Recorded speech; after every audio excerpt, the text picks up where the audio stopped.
Баршаңызға сәлем, денсаулық арнасына қош келдіңіздер. Іш кебуінің жағымсыз әсері кез келген адамды мазалайды. Мұндай жағдай адамды әлсіздендіріп, ұйқышыл болып жүруіне және өнімділігінің азаюына ықпал етеді. Не үшін іш кебеді және оны қалай кетіруге болады? Видеоны соңына дейін қарап, менімен бірге болыңыздар. Және де алда шығатын пайдалы видеоларды жіберіп алмас үшін арнама тіркеліп, қоңыраушаны басып қойыңыздар. Асқазан ішек жолына газ көп жиналып қалса іш кебеді.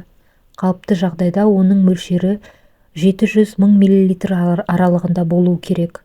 Ал 1500 мл ауадан көп көрсеткіш оның нормадан асқанын білдіреді. Ол үшін құрсақ қуысы кеңейеді және онымен бірге түйіліп ауыру, жүрек айну, ауырлық сезіну секілді басқа да белгілер орын алады. Мұндай жағымсыз әсерлер жиі мазаламас үшін іш кебуінің себептерін білген жөн. Іш кебуінің 10 себебін ұсынамын. Ең біріншісі ауа жұту. Адам асығыс немесе жүріп тамақ жесе және тамақ ішіп отырып, қасындағы адамға әңгіме айтып отырса, ол тамақпен бірге ауа көп жұтып қояды.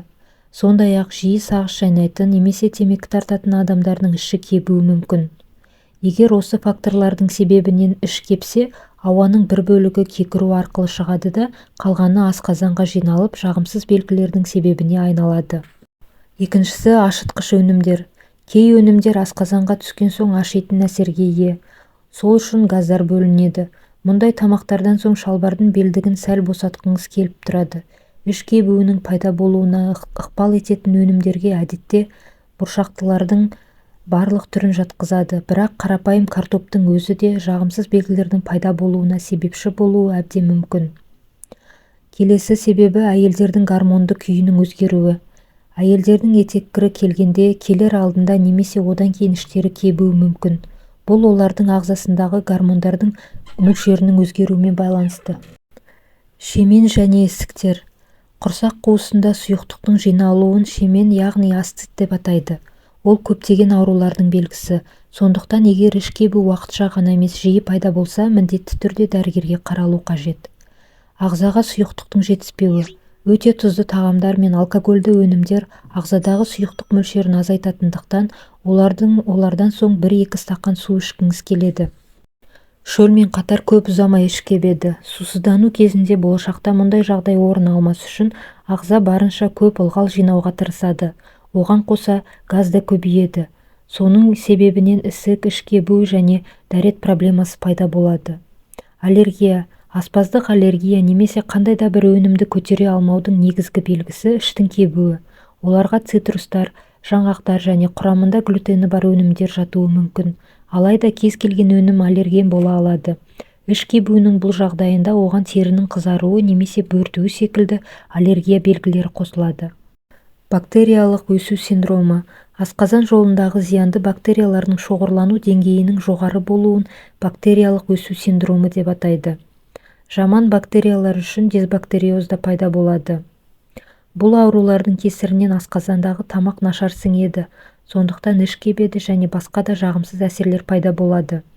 Мұндай жағдайда дәрігерге қаралу керек. Ол дәрілердің немесе диетаның көмегімен ішектер бактерияларының тепе-теңдігін қалпына келтірудің қолайлы шешімін табады. Жұқпалы аурулар лейкоциттер деңгейін арттырады және қабынуды шақырады. Егер олармен жамбас аймағы немесе асқазан ішек жолы зақымданса, ауру сезіміне қосымша ісік пен құрсақ қуысының кебуі қосылады. Сондай-ақ температура көтеріліп, лимфа түйіндері ісіп кетеді. Мұндай белгілер дәрігерге қаралуға себеп. Антибиотиктерді ішу. Бұл топқа жататын кей дәрілер іш кебуіне ықпал етеді.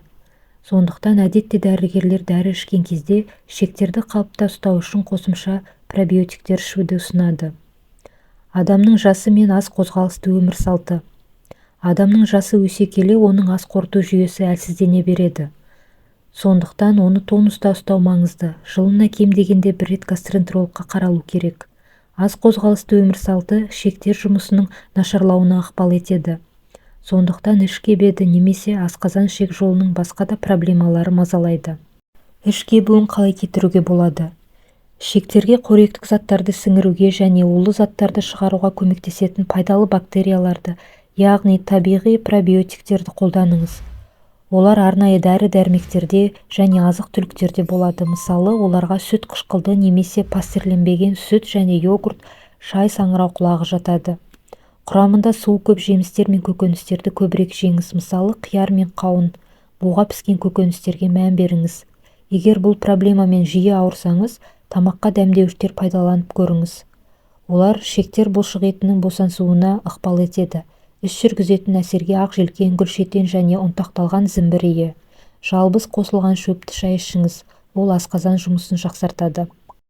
Құрметті көрермендер, егер де ақпарат пайдалы болса, қазақ тілді арнаның дамуына үлес қосып, арнама тіркеліп, видеоға лайк қойып, комментарийда өз пікірлеріңізбен бөлісе кетіңіздер.